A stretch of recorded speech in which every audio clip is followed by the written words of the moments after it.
Hi అండి, అందరికీ నమస్కారము. నా పేరు గౌతమి. ఈ వీడియోలో అయితే నేను మీకు నెలకి 10,000 రూపాయల శాలరీ వచ్చేవాళ్ళు ఏ విధంగా ఖర్చులు చేసుకుంటే ఎంత మనీ సేవ్ చేసుకోవచ్చు అనేది ఈ వీడియోలో అయితే ఎక్స్ప్లెయిన్ చేస్తానండి. నేను చూపించే పద్ధతిలో కనుక ఇలా ఖర్చులు చేసుకుంటే మీరు కూడా నెలకు 10,000 రూపాయల శాలరీ వచ్చేవాళ్ళు మనం ఇంట్లో కావాల్సిన ఖర్చులన్నీ చేసేసేయంగా 2,510 రూపాయలు అయితే సేవ్ చేసుకోవచ్చండి. అంటే 7,490 రూపాయలు ఖర్చు చేసి 2,510 రూపాయలు అయితే సేవ్ చేసుకోవచ్చండి.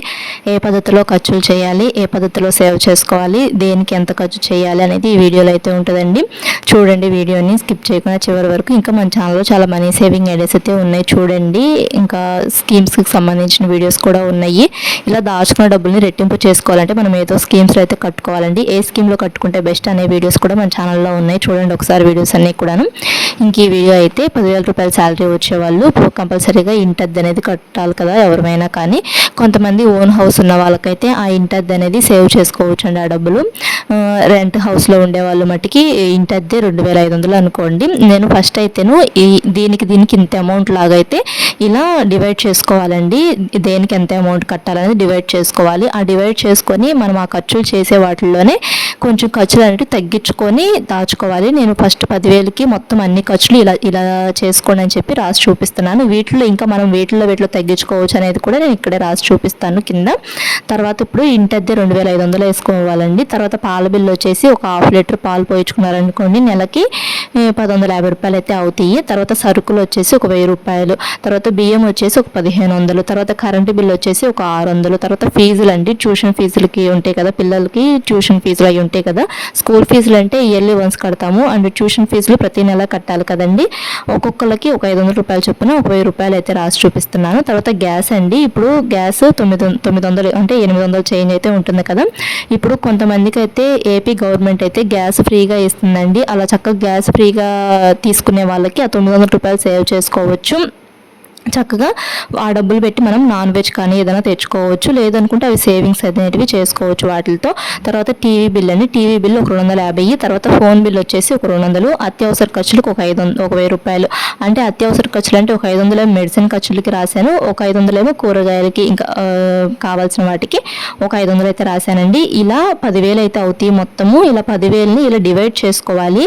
వేటికి మనం ఎంత ఖర్చు పెట్టాలని ఇలా 10,000కి ఇలా డివైడ్ చేసుకొని, ఈ డివైడ్ చేసిన వాటిల్లోనే మనం వేటిల్లో ఖర్చులు తగ్గించుకోవచ్చు అనేది నేను మీకు చెప్తానండి. అంటే ఇంటద్దులు ఎంత ఖర్చు తగ్గించుకోవచ్చు, అంటే పాల బిల్లో తగ్గించుకోవచ్చా తగ్గించుకోకూడదా, అంటే సరుకుల్లో ఎంత ఖర్చు తగ్గించుకోవచ్చు, బియ్యంలో తగ్గించుకోగలమా లేదా, ఇలా అన్నీ అయితే నేను మీకు కింద రాసి చూపిస్తానండి. ఇలా నేను చూపించే పద్ధతిలో కనుక మీరు కూడా ఇలా డివైడ్ చేసుకొని ఖర్చులు చేసుకొని ఇలా మిగిల్చుకున్నారనుకోండి, నెలకి 2,510 రూపాయలు సేవ్ చేసుకుంటారు. అదే సంవత్సరానికి అయితే 30,120 రూపాయలు అయితే సేవ్ చేసుకుంటారండి.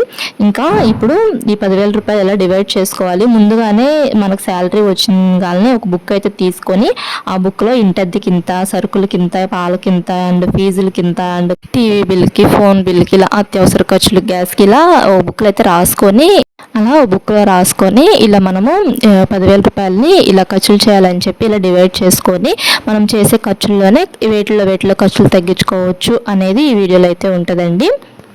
అంటే ఇప్పుడు ఇంటద్దె ఉంది కదండి, ఇంటద్దెకి మనము ఇందాక 2,500 రూపాయలు అయితే వేసాం కదా. ఆ 2,500 రూపాయలు కాకుండా మనం ఒక 2,000 రూపాయలు ఇంట్లో ఉండి ఒక 500 సేవ్ చేసుకున్నాం అనుకోండి, 500 సేవింగ్స్ కింద అయితే వేసుకోవచ్చు.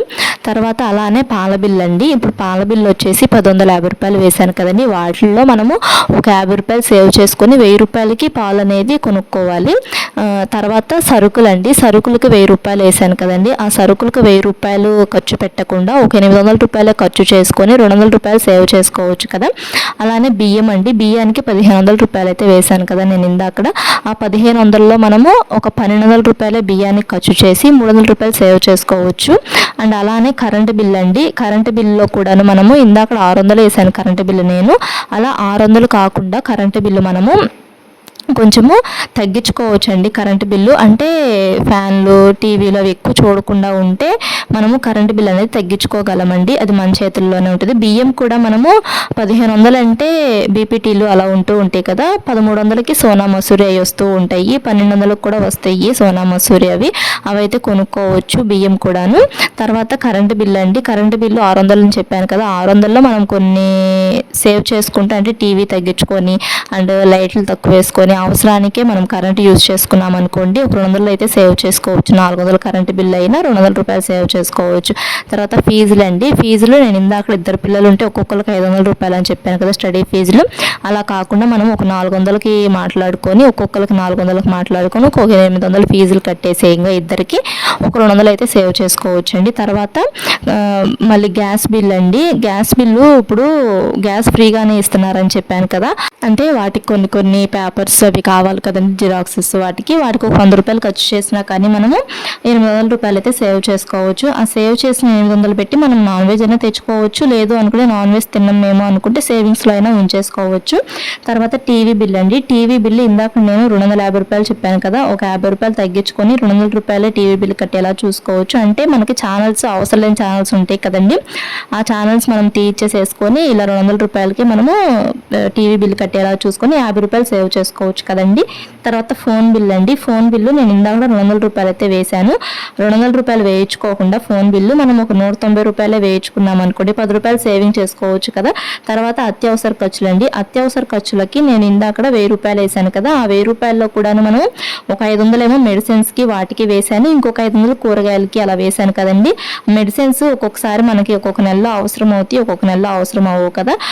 అవసరం అయినా కానీ వాటిలో మనము 100 రూపాయలు సేవ్ చేసుకున్నా కానీ, ఈ కూరగాయల్లో ఒక 100 రూపాయలు సేవ్ చేసుకున్నా కానీ ఒక 800 రూపాయలు అయితే మనం సేవ్ చేసుకోవచ్చు. అంటే 800 రూపాయలు ఖర్చులు చేసి 200 రూపాయలు సేవ్ చేసుకోవచ్చు.